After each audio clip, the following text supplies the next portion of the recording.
ગૌરવ દિવસ ઉજવવો હોય ત્યારે પોલીસ અંગે પરવાનગી લેવું ભાઈ કેમ અમારે અમારી જમીન પર પરવાનગી લેવાની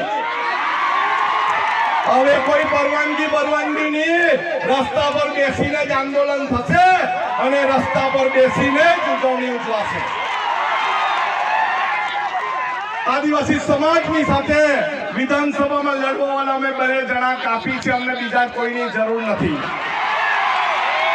પોસ્ટ મેટ્રિક નો પ્રશ્ન હોય ખોટા આદિવાસી પ્રમાણપત્રનો પ્રશ્ન હોય કે અત્યારે 40% ની વાત કરીએ એ પ્રશ્ન હોય રોસ્ટરનો પ્રશ્ન હોય આપણા ભૂમાફિયાઓનો પ્રશ્ન હોય ખનીજ માફિયાનો પ્રશ્ન હોય ઉદ્યોગોના પ્રદૂષણનો પ્રશ્ન હોય આપણે હવે એકલા હાથે લડવાની તૈયારી રાખવાની છે બધા લડવા તૈયાર છો બધા તૈયાર છો